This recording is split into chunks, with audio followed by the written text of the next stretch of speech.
नमस्कार. आपल्या समोर असलेल्या 3 पेन्शन योजनांमधून निश्चित विकल्प देण्याची अंतिम मुदत 31 मार्च 2026 ही आहे. केवळ 2-3 दिवस बाकी राहिलेले आहेत आणि आजही आपल्यामध्ये निश्चितपणे कोणती पेन्शन योजना स्वीकारावी या बाबतीमध्ये संभ्रमावस्था. ही संभ्रमावस्था जर आपल्याला दूर करायची असेल तर आपल्याला ह्या तिन्ही पेन्शन योजना वेगवेगळ्या मापदंडांच्या आधारावर तपासल्या पाहिजेत, अभ्यासल्या पाहिजेत. आणि म्हणूनच हा व्हिडिओ प्रपंच. जर सगळ्यात महत्वाचा मानदंड जर आपण याच्या बाबतीमध्ये जर तपासायचा ठरवला की याच्या बाबतीतला अंमलबजावणीचा कायदा आणि अंमलबजावणीची यंत्रणा काय असेल तिन्ही पेन्शन योजनेच्या बाबतीतली, तर ती सर्वप्रथम आपण समजावून घेऊयात. या पेन्शन योजना कोणत्या कायद्यानुसार निश्चितपणे त्याची अंमलबजावणी केली जाणार आहे. एनपीएस आणि यूपीएस या दोन्ही पेन्शन योजना PFRDA कायद्याच्या अंतर्गत राबवल्या जाणार आहेत, ज्या कायद्याला आपला विरोध आहे. तर सुधारित राष्ट्रीय निवृत्ती वेतन योजना म्हणजेच RNPS ही राज्य शासनाच्या निवृत्ती वेतन नियम 1982च्या आधारे राबवली जाणार आहे. पेन्शन देणाऱ्या यंत्रणा जर आपण तपासल्या तर सुधारित राष्ट्रीय निवृत्ती वेतन योजनेची जी यंत्रणा आहे, जी प्रत्यक्ष पेन्शन देणार आहे, ती आपली ट्रेझरी असणार आहे. मात्र यूपीएस आणि एनपीएसच्या बाबतीमध्ये मात्र ही यंत्रणा एनपीएस ट्रस्टच्या माध्यमातून राबवली जाणार आहे. जोखमीची जबाबदारी हा एक यातला अत्यंत महत्वाचा घटक आहे. एनपीएस मध्ये आपल्याला अधिक जोखीम वाटत होती आणि म्हणून आपल्याला या जोखमीची जबाबदारी कुठंतरी राज्य सरकारनं घ्यावी अशी आपली मागणी होती. सुधारित राष्ट्रीय निवृत्ती वेतन योजनेमध्ये हे तत्व मान्य केलंय आणि या जोखमीची जबाबदारी म्हणजे आपल्याला 50% पेन्शन योजना देण्याची जबाबदारी ही राज्य सरकारने स्वतः घेतलेली आहे. यूपीएस आणि एनपीएसच्या बाबतीत मात्र ही जोखमीची जबाबदारी केंद्र सरकारनं किंवा राज्य सरकारनं घेतलेली नाहीये. ही जबाबदारी आपल्या स्वतःची आहे. आपल्या गुंतवणुकीमधले जे एनएव्ही आहेत त्या एनएव्हीचा परफॉर्मन्स कसा असेल, त्याच्यावर मिळणारा परतावा कसा असेल, याच्या आधारावर आपल्याला पेन्शनची हमी किंवा पेन्शनची रक्कम ही निश्चित होणार आहे. निश्चित रक्कम जे आपल्याला जगण्यासाठीचं साधन आहे सेवानिवृत्तीनंतरचं, ते आपल्याला कुठं मिळणार आहे याची गॅरंटी कोण देणार आहे. एनपीएस मध्ये अशा पद्धतीची कोणतीही गॅरंटी नाहीये. यूपीएस मध्ये काही अंश अशी गॅरंटी दिलेली आहे, पण त्याच्यासाठी सुद्धा बेंचमार्क व्हॅल्यू ही अट घातलेली आहे. सुधारित राष्ट्रीय निवृत्ती वेतन योजनेच्या बाबतीमध्ये अशी कुठलीही अट नाहीये. त्यामुळे सुरक्षेच्या दृष्टिकोनातून सुधारित राष्ट्रीय निवृत्ती वेतन योजना या ठिकाणी तरी सरस ठरते. नंतर या तिन्ही योजनांची साधारणतः ठळक वैशिष्ट्य काय आहेत. एनपीएसच्या बाबतीमध्ये जर आपण विचार करायचा झाला तर एनपीएस मध्ये प्रायव्हेट फंड मॅनेजर हे आपले पैसे गुंतवणार आहे आणि त्याच्यानंतर प्रायव्हेट पेन्शन फंडच्या माध्यमातून आपल्याला पेन्शन मिळणार आहे. ही पेन्शन कशावर अवलंबून असेल तर मार्केटमध्ये, स्टॉक मार्केटमध्ये जे आपले एनएव्ही असतील त्याचा परफॉर्मन्स कसा असेल, त्याच्यावरचा परतावा कसा असेल आणि मगच्या काही सामाजिक म्हणजे राष्ट्रीय किंवा आंतरराष्ट्रीय घडामोडी आहेत, जसं काही आता सध्या युद्ध चाललंय किंवा बाजारामध्ये मंदीचं सावट आलं तर त्याच्यावर बाजारावर होणाऱ्या परिणामावर परिणामांचा आपल्या रकमेवर परिणाम होणार आहे आणि मग त्याचा परिणाम आपल्या पेन्शनवर होणार आहे. हे एनपीएस मध्ये सर्वसाधारण असं आहे.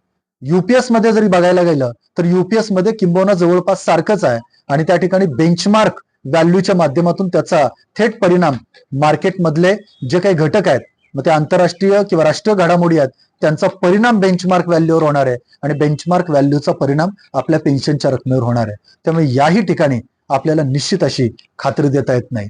मात्र सुधारित राष्ट्रीय निवृत्ती वेतन योजनेमध्ये मार्केटमध्ये काही झालं तरी पेन्शनची 100% जबाबदारी ही शासनाने घेतलेली आहे. त्यामुळे आपल्याला बाहेर काय घडतंय, आंतरराष्ट्रीय आणि राष्ट्रीय घडामोडी काय होत आहेत, याच्यावर आपली सुधारित राष्ट्रीय निवृत्ती वेतन योजना अवलंबून नाहीये. दुसरा एक आपल्या सर्वांच्या दृष्टिकोनातून एक महत्वाचा विषय आहे. खास तर एनपीएसच्या बाबतीमध्ये काही लोकांना त्याचा तो जो परतावा मिळणार आहे 60%चा, त्याच्यामध्ये खूप मोठा त्यांचा इंटरेस्ट आहे. या बाबतीमध्ये सुधारित राष्ट्रीय निवृत्ती वेतन योजना असेल किंवा यूपीएस मध्ये असेल, अशा पद्धतीचा कुठलाही परतावा मिळणार नाहीये. एनपीएस मध्ये जरी 60% परताव्याची कुठेतरी खात्री असली तरी 60% परतावा मिळणार असला तरी एनपीएस मध्ये पेन्शनच्या बाबतीमध्ये कुठलीही खात्री नाही. हे आपण या ठिकाणी समजावून घेतलं पाहिजे. आता या तिन्ही योजनांचं लाभनिहाय साधारणतः वैशिष्ट्य काय हे आपण तपासून पाहिलं पाहिजे. सगळ्यात महत्वाचं वैशिष्ट्य म्हणजे निवृत्ती वेतन. मला निवृत्ती वेतन किती मिळणार? एनपीएसच्या बाबतीमध्ये निवृत्ती वेतन निश्चितपणे किती मिळणार हे अजिबातही निश्चित नाही. युपीएसच्या बाबतीमध्ये शेवटच्या 12 महिन्याच्या वेतनाच्या 50% निवृत्ती वेतनाची खात्री युपीएस मध्ये देऊ केलेली आहे, परंतु ती बेंचमार्क व्हॅल्यूवर डिपेंड आहे. बेंचमार्क व्हॅल्यू मध्ये आवश्यक रक्कम जर त्याच्या खात्यावर जमा असेल तर आणि तरच ही शेवटच्या 12 महिन्याच्या वेतनाच्या 50% ऍव्हरेज आपल्याला ती पेन्शन मिळणार आहे.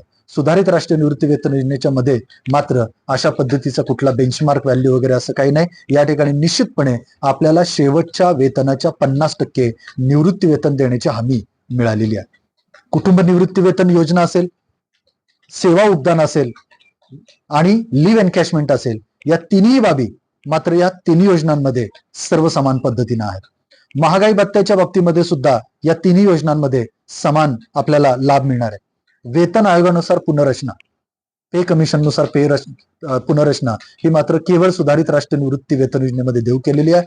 युपीएस किंवा एनपीएस मध्ये अशा पद्धतीची कुठलीही सिस्टम नाही आहे.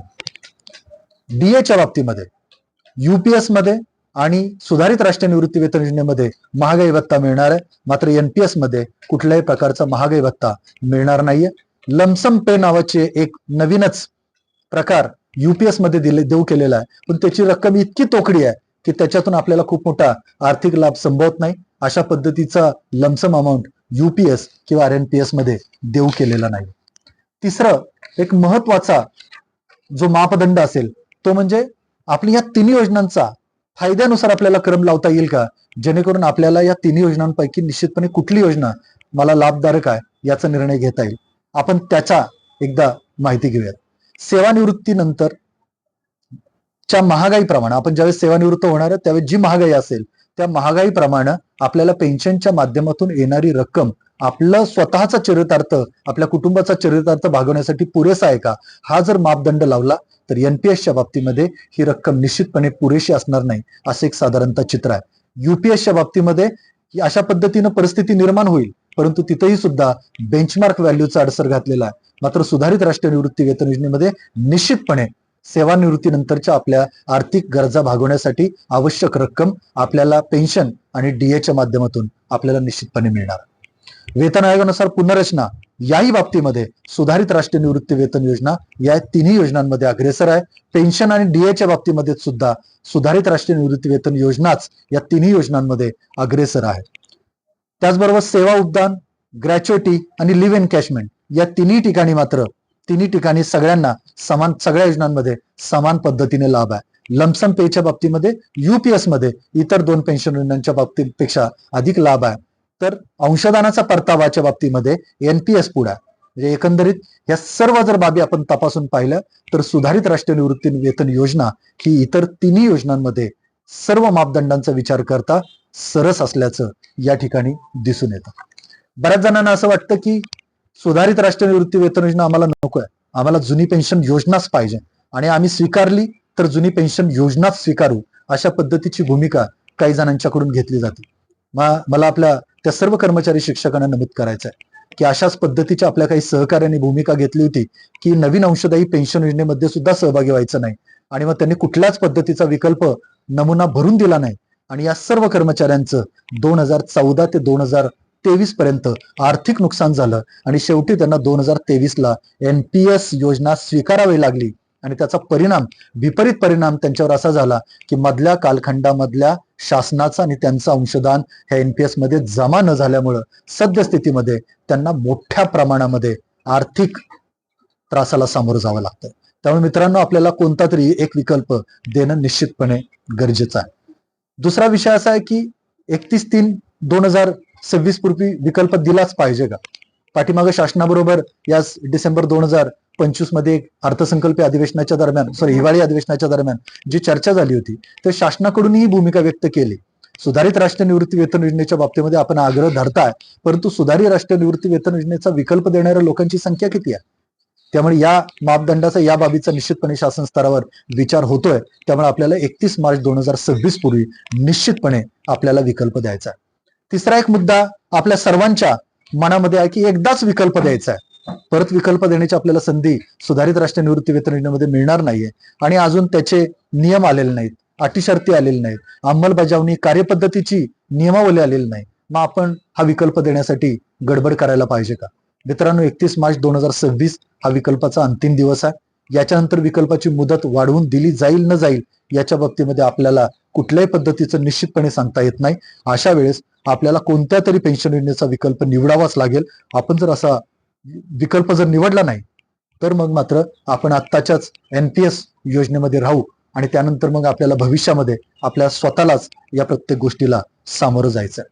मित्रांनो, सुधारित राष्ट्रीय निवृत्ती वेतन योजनेची नियमावली जरी आलेली नसली तरी राज्य सरकारनं जुन्या पेन्शन योजनेमधलं जे महत्वाचं धोरण आहे, महत्वाचं तत्व आहे, ते जुन्या पेन्शन योजनेप्रमाणे आर्थिक आणि सामाजिक सुरक्षेची हमी हे तत्व आपल्या 7 दिवसांच्या संपानंतर राज्य सरकारनं लिखित स्वरूपामध्ये 20 मार्च 2023 ला स्वीकारलंय आणि त्या तत्वानुसारच ही सुधारित राष्ट्रीय निवृत्ती वेतन योजनाचा जो शासन निर्णय आहे तो 20 सप्टेंबर 2024 ला शासनानं पारित केलेला आहे. त्यातली जर आपण ठळक वैशिष्ट्य पाहिली तर ठळक वैशिष्ट्यांवरून आपणाला सुधारित राष्ट्रीय निवृत्ती वेतन योजनेची कल्पना येते.